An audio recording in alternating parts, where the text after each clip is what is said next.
welcome to part 2 of the Culch iHeart episode 1 with Chris Cain from We Are Silence. Right now, I'm not sure where we are because we're having a little bit of a pint and whatnot. We moved on from the team.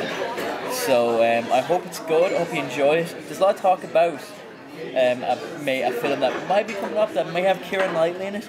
If you're watching and you want to sign on, please do that. But enjoy part 2 of iHeart Tea Crowd. Culch.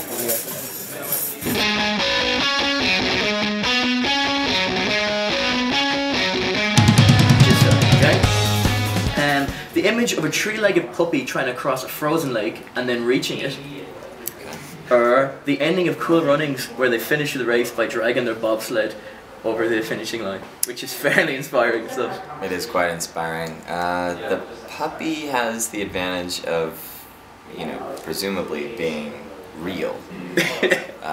Well, that was based on a true story. The Cool Runnings thing. Yeah, but I have to assume that they embellished. I don't think they actually dragged. I don't think John Candy was involved in such a important role. Exactly. So you're back in. I think I back the puppy. I mean, if I were an alien from another planet and I was ignorant of film as a fictional medium, and you just showed me both of those things, I bet I would be more impressed by the Cool Runnings. Cool Runnings thing, because you're like, there's a puppy, like anyone can cross a frozen lake. Yeah. But I mean, reaching the Olympics as equals 4 years later, that is pretty impressive stuff. Let's see the puppy do that. Yeah. Now, so if the puppy did that, that would be the unambiguous winner. Yeah. So as a human, you're going for puppy, but as a visitor in space. Yeah. Or maybe a person who had had their entire memory wiped or something. Yeah. I think that's the core audience of the Cool Runnings movie, which is always good. That's true. Yeah. That's true. Sir, another movie-based question. Do you have a favorite scene in Jurassic Park and why?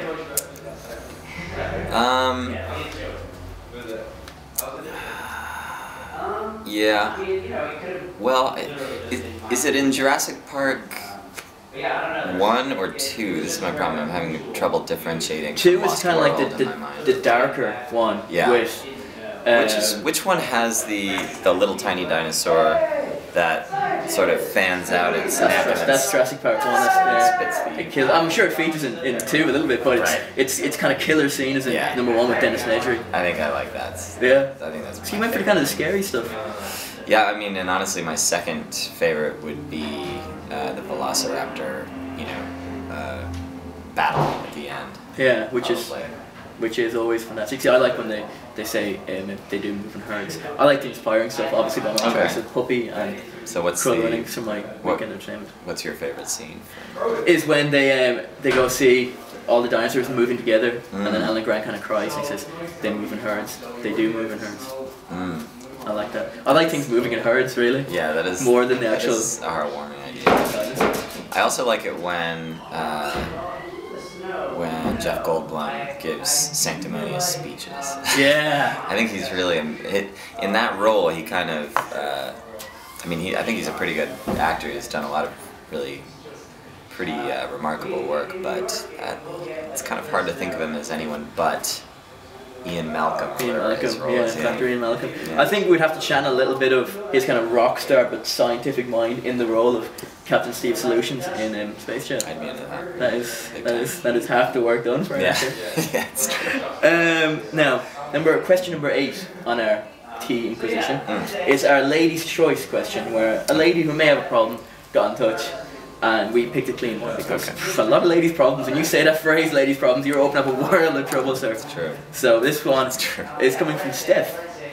A girl in my lectures constantly pretends to be into the same thing that my boyfriend is into just to impress him. I know she's into him but won't admit it. What do I do? It makes me so mad. OMG. Yeah, it sounds like that other girl is sort of doing a variation on my advice to you for the bus. The bus, yeah. Like feigning common ground. But would you, beyond the would you encourage the other girl to kind of go up to him and say, ditch the zero and give it hero kind of style approach, or would you say, don't step on another woman's turf?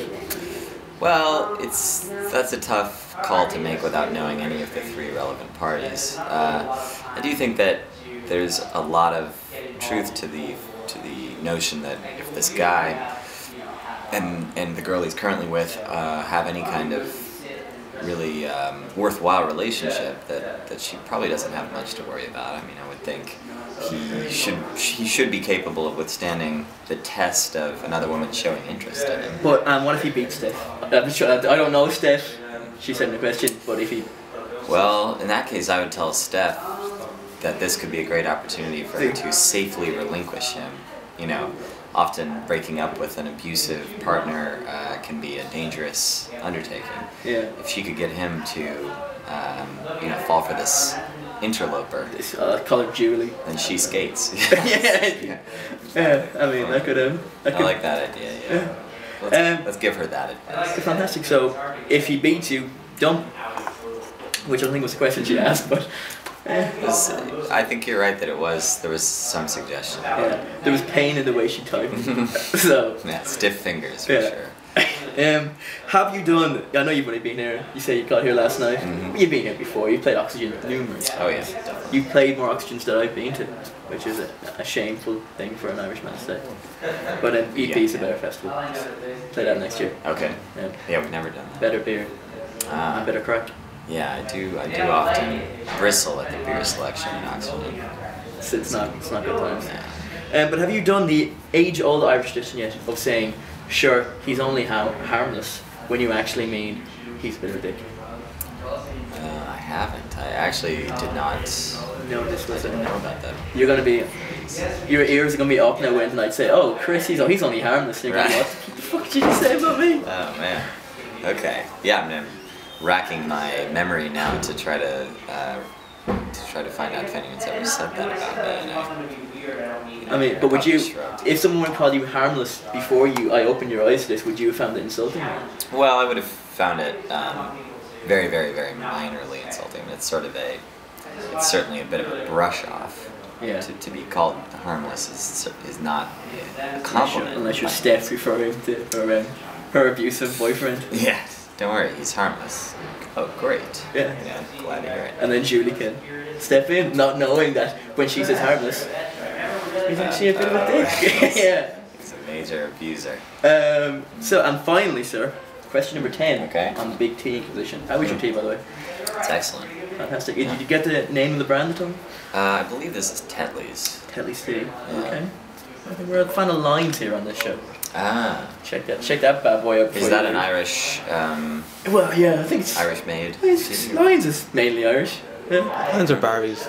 They might send Equal us. They opportunity. might sponsor Really? a program about tea now after this because we have indie royalty. Excellent. Picking up Lions. I'm certainly willing to switch brands if if Lions takes an interest in the show. You could get you on as kind of a guest host now and again. Yeah. With the promise of Lions I'd tea. be happy to forsake that other brand Yeah. that I mentioned. For a promise of a crew that doesn't pay anything with dodgy cameras Not bad. and with lovely red sofas. I gotta say, for a show that's just getting started, the set design is pretty. Yeah, we spent a pretty lot of time sophisticated. thinking about it. But sir, the final question on it is, can you please think of a better name for this feature other than the Big T Inquisition? As our first person doing it. The Big T Inquisition. So, and it does have to have something to do with tea because A kind the of name a the show. Is, yes, it's the something to do it's with the I Heart Tea crowd. Right. Let's see. Maybe. Well, I don't know if this is perfect for this segment, but you should definitely have a segment called Trouble with a Capital T. That is genuinely genius. Yeah. I don't know what would happen in that segment. I imagine having this kind of dangerous kind of element to it, Yeah. where you're kind of jumping over heights and that. Maybe in part of the show, every episode you solve a mystery or something. That'd be fantastic, wouldn't it? Yeah.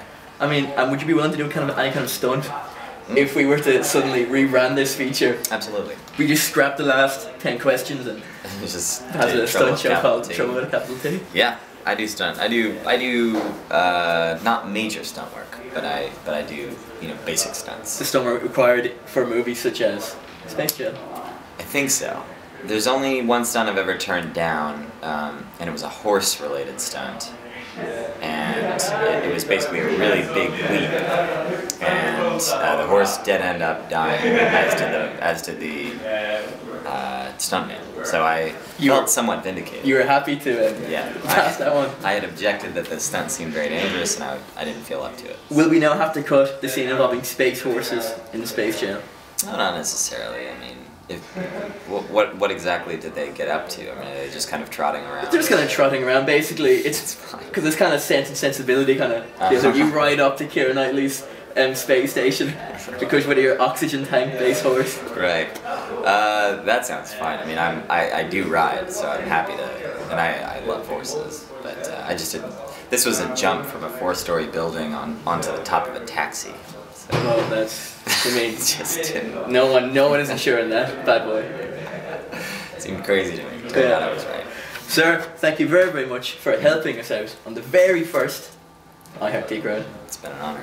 Chris Ramirez signed us an utter gentleman.